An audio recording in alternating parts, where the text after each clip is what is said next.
Nagsisimula ang kwento kay Chun Xiao, isang lalaking nasa coma sa loob ng 2 taon dahil sa malpractice ng isang pekeng doktor. Sa tabi niya, umiiyak ang matalik niyang kaibigan na si Lu Yiding. Napag-alaman na bumagsak sa coma si Xiao matapos siyang iwanan ng kanyang kasintahan, isang babaeng lumisan dahil wala siyang trabaho at ginugugol niya ang karamihan ng kanyang pera sa sigarilyo. Labis na nadismaya at nalungkot si Xiao sa hindi siya nauunawaan, kaya napagpasyahan niyang itigil ang paninigarilyo para sa kanyang dating kasintahan. Subalit, nauwi lamang sa wala ang lahat ng kanyang pagsisikap. Bilang isang suportadong kaibigan, iminungkahi ni Iding na subukan ni Xiao ang brain shock therapy upang matulungan siya sa kanyang pagkawala ng alaala at adiksayon. Dahil desperado nang makahanap ng solusyon, pumayag si Xiao sa tila katawa-tawang ideyang ito. Matapos ang 2 taon niyang pagiging comatose, humingi ng tawad si Iding kay Xiao dahil sa mungkahi niyang therapy noon. Ngunit sa halip na magalit, kalmadong sumagot si Xiao, nagpapasalamat dahil nagising pa rin siya. Makalipas ang ilang sandali, isang nurse ang pumasok sa silid dala ang isang dilaw na gamot para kay Xiao. Wala siyang pag-aalinlangan at agad itong ininom. Ngunit may kakaibang nangyari pagkatapos nito. Kinabukasan, sa follow-up na pagsusuri, natuklasan ng doktor na nagkaroon si Xiao ng pinsala sa utak, na mangangailangan ng mahabang panahon ng paggaling. Bukod pa rito, pinayuhan ng doktor si Iding na patuloy na suportahan si Xiao sa kanyang rehabilitasyon. Lumipas ang 1 taon, at unti-unting nakaranas si Xiao ng mga kakaibang sintomas, tuwing makakakita siya ng kulay dilaw, bigla niyang nakikita ang mga tao bilang mga pato. Sa kagustuhang makontrol ito, bumili siya ng pulang salamin upang ang lahat ng bagay ay magmukhang pula sa kanyang paningin. Sa kabutihang palad, matapos ang rehabilitasyon, nakahanap siya ng trabaho. Isang araw, lumapit sa kanya ang CEO ng kumpanyang kanyang pinagtatrabahuhan at nag-alok ng isang di inaasahang pagkakataon, ang maging bagong CEO ng kumpanya. Labis siyang nagulat, lalo pat 1 taon pa lamang siya sa trabaho. Ngunit ipinaliwanag ng CEO na malaki ang naging kontribusyon ni Xiao, at naghahanda ang kumpanya para sa isang malaking proyekto. Dahil dito, nais niyang ipasa ang pamamahala sa isang mas bata at mas matapang na henerasyon. Sa sandaling iyon, labis ang saya ni Xiao dahil patunay ito na hindi na siya minamaliit. Ngunit kasabay nito, nabalot din siya ng pag-aalala, paano siya mamumuno kung sa tuwing makakakita siya ng kulay dilaw ay nagiging pato ang mga tao sa kanyang paligid, pati na rin ang kanilang mga tinig na nagiging tunog ng kwak-kwak. Nagsimula siyang magduda sa kanyang kakayahang mamuno dahil sa kanyang kakaibang kondisyon. Habang pauwi, binati siya ni Iding para sa kanyang promosyon, ngunit ipinaliwanag ni Xiao na hindi pa ito opisyal. May pag-aalinlangan pa rin siya, lalo na't hindi pa niya sinasabi ang kanyang kondisyon sa iba. Biro ni Iding, bawat hamon ay may solusyon. Kinaumagahan, dumating si Xiao sa isang apartment complex. Doon, ipinaliwanag ni Iding na mayroon siyang advertising team na hindi niya magagabayan sa ngayon. Bilang bahagi ng pagsasanay sa pamumuno, ipinagkatiwala niya ang pangangasiwa ng team kay Xiao. Sa huli, ipinahayag ni Iding ang kanyang pag-asa na mahusay na magampanan ni Xiao ang kanyang papel bilang kinatawan niya. Nang araw na iyon, nag-file ang team ng isang cooking content. Ipinaliwanag ni Heijen na paborito ng mga manunood ang ganitong klaseng content dahil sikat ang luto ni Janan sa pagiging masarap. Habang nasa set, inimbitahan si Xiao upang tikman ang putahe ni Janan. Sa hindi inaasahang pangyayari, naging sobrang nakakaaliw ang kanyang reaksyon, kaya agad itong nag-viral. Dahil dito, pinuri rin ni Janan ang pagiging ekspresibo ni Xiao, kaya napagdesisyonan ng team na ipagpatuloy ang konsepto ng reaction-based cooking content. Bagamat naiinis at pakiramdam niya'y napaglaruan siya, sinubukan ni Xiao na tawagan si Iding ng maraming beses. Subalit, patuloy na tinatanggihan ni Iding ang kanyang mga tawag. Sa kabila nito, nanatili siyang propesyonal at dumalo sa susunod na filmang session. Papasok na sana si Xiao sa set nang biglang dumaan ang isang delivery worker na nakasuot ng dilaw na jacket, at agad nitong na-trigger ang kanyang kondisyon. Gayunpaman, nang lumapit sa kanya si Janan, may kakaibang nangyari. Biglang nawala ang kanyang halusinasyon, at bumalik sa normal ang lahat. Lubhang naguluhan si Xiao kung bakit si Janan lang ang hindi nagiging pato, di tulad ng iba. Sa loob ng set, napansin din ni Xiao ang isang estatwa ng dilaw na pato na kahawig ng kanyang halusinasyon, pero sa pagkakataong ito, hindi niya naranasan ang dati niyang sintomas. Maghapon siyang nag-isip, sinusubukang intindihin ang nangyari. Matapos ang shoot, inalok ni Janan si Xiao na ihatid siya pauwi. Sa daan, nagkwentuhan sila ng magagaan na usapan, sabay tawanan, na nagbigay ng mainit at masayang pakiramdam sa gabi. Sa huli, napansin ni Xiao na unti-unti siyang nahuhulog kay Janan. Kinaumagahan, punong-puno ng inis, hinarap ni Xiao si Iding. Inilabas niya ang kanyang sama ng loob at inakusahan itong sinadya siyang ipahamak. Hindi niya matanggap kung paano siya nagawang lokohin sa ganitong paraan. Ngunit kalmado lang na ipinaliwanag ni Iding na ang lahat ng ito ay ginawa para sa kapakanan ni Xiao, upang matulungan siyang maging handa bilang isang CEO. Gayunpaman, sa huli, inamin ni Iding ang tunay na dahilan, nais niyang ipares si Xiao kay Janan. Pagkarinig nito, agad na niyaya ni Xiao si Janan na maghapunan. Hindi ito sa mamahaling lugar, kundi isang simpleng kainan lamang. Doon, nais niyang tiyakin kung tuluyan nang nawala ang kanyang halusinasyon. Sa kanyang pagtataka, hindi na ulit lumitaw ang kanyang mga ilusyon habang kasama niya si Janan.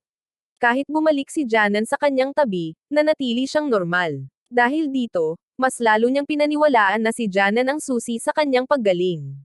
Hindi nagtagal, sinimulan ni Xiao na maniwala na si Janan ang kanyang kapalaran. Mas madalas silang magkasama, pati na rin ang buong team, na punong-puno ng tawanan, burwan, at masasayang sandali. Lalong naging paborito ni Xiao ang tawa ni Janan, isang tunog na pinakanakakapagpakalma sa kanya. Sa paglipas ng panahon, unti-unting lumakas ang kanyang loob na harapin ang kanyang kondisyon. Hindi na siya natatakot sa kanyang mga halusinasyon. Para kay Xiao, bawat araw ay nagiging mas maliwanag, basta't nasa tabi niya si Janan. Isang gabi, nakita ni Xiao si Iding na nakikipagkita kay Janan sa isang tahimik na eskinita. Hindi niya narinig ang kanilang pag-uusap, ngunit tila malaki ang naging epekto nito kay Janan. Mas naging emosyonal siya, at ang kanyang mga mata ay puno ng pananabik at init. Kahit nang iabot ni Xiao ang isang mangkok ng noodles sa kanya, bigla na lamang siyang napaluha. Nang tanungin ni Xiao kung masyadong maanghang ang pagkain, mabilis itong itinanggi ni Jiannan, sabay puri na masarap ito, may bahagyang pagmamalaki pa sa tono niya. Ipinaliwanag naman ni Xiao na isang lihim na recipe ito na natutunan niya mula sa isang espesyal na tao sa kanyang buhay. Sa araw na iyon, magkasamang nanood ng isang romantikong pelikula sina Xiao at Jiannan, parang isang tunay na date. Sa isang sandali, mahina at may halong pag-aalinlangan ang tanong ni Jiannan, may lakas loob ka bang halikan ako? Biglang bumilis ang tibok ng puso ni Xiao. Pakiramdam niya'y maaaring masyado pang maaga, pero ayaw rin niyang palampasin ang pagkakataon na halikan ang babaeng hinahangaan niya. Subalit, sa huli, lumabas na nagbibiro lamang si Jiannan, kaya naiwan si Xiao na pulang-pula sa hiya at may bahagyang pagkadismaya. Lumipas ang ilang araw, at tila tanggap na ng buong team si Xiao bilang bahagi ng kanilang ahensya. Sa araw na iyon, may nakatakda silang shooting sa isang paaralan. Sa di inaasahang pangyayari, ang paaralang iyon ay parehong alma mater ni Xiao at Jiannan. Pagdating nila, napansin ni Hain na maganda ang tanawin at binanggit niya na ang pagpili ng lokasyon ay diretsyong hiling mula kay Jiannan. Nang marinig iyon, napangiti si Xiao. Sabay saya, nagkaroon din siya ng kuryosidad, kilala ba niya noon si Jiannan habang nag-aaral sila roon. Nagsimula ang shooting, ngunit nahirapan si Xiao sa kanyang mga linya. Ilang beses siyang pinaalalahanan ni Jiannan na umarte ng natural at huwag masyadong mag-focus sa script. Sinunod ni Xiao ang payo niya at nag-arte ng mas malaya, hindi na masyadong nag-iisip sa nakahandang teksto. Sa isang eksena, kailangan niyang magbiro tungkol sa isang unggoy at baka. Sa sandaling iyon, tila totoong nag-enjoy si Jiannan sa shoot. Ngunit hindi lang iyon. May mas malalim na kahulugan ang eksenang iyon para kay Jiannan, tila may bumalik na mga alaala sa kanyang isipan.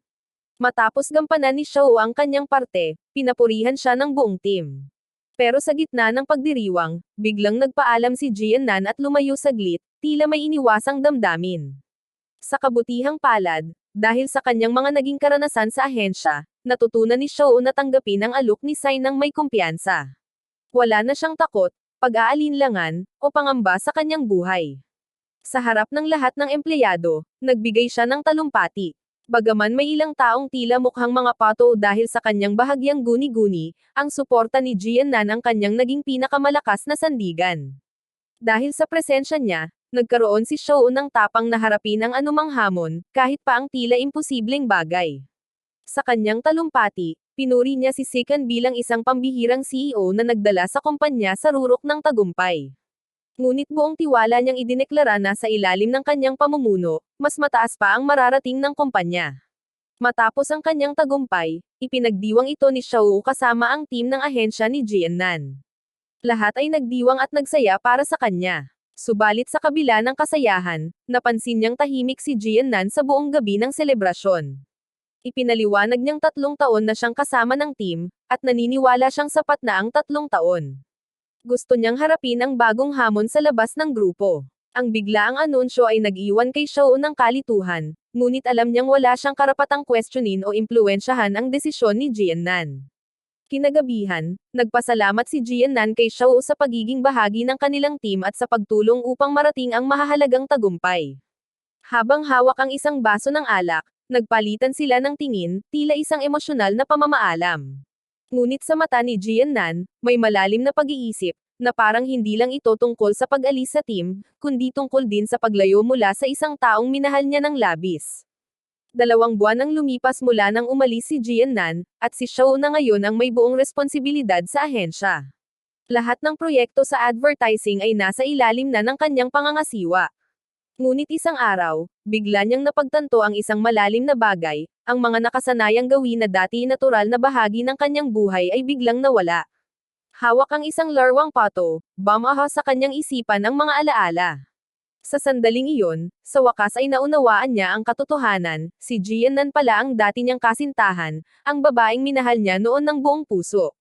Sa loob ng 3 taon, hindi niya namalayan na dumanas siya ng pagkawala ng alaala. Ang kanyang mga guni-guni tungkol sa mga pato ay resulta ng trauma at pinsala sa kanyang utak mula sa isang hindi pa niya matukoy na insidente. Isang malaking bahagi ng kanyang nakaraan, lalo na ang may kinalaman kay Jiannan, ay nabura sa kanyang alaala. Ang bawat sandali nilang dalawa sa mga nagdaang buwan, ang mga pag-inom bago ang shooting, ang paborito niyang ramen, ang eksenang kinunan sa kanilang paaralan, lahat ng ito ay piraso ng kanilang nakaraan. Noon, si Xiao ay isang tahimik na estudyanteng may iilang kaibigan lamang, madalas nakakaramdam ng pag-iisa. Sa gabi ng kanilang pagtatapos, aksidente niyang natagpuan si Jiannan na nag-iisa sa rooftop ng paaralan. Dahil sa pag-aalala, lumapit siya at tinanong kung anong ginagawa nito roon. Hindi agad sumagot si Jiannan, kaya sinubukan niyang pagaanan ang sitwasyon sa pamamagitan ng pagbibiro, isang kwento tungkol sa isang unggoy at isang baka.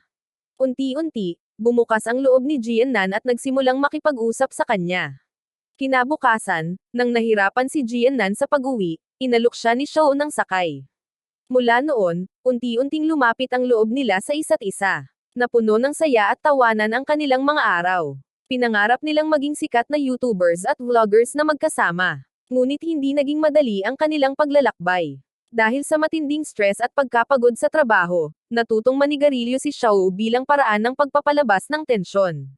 Habang tumatagal, lumala ang kanyang bisyo, umabot sa puntong hindi siya makatulog nang hindi naninigarilyo.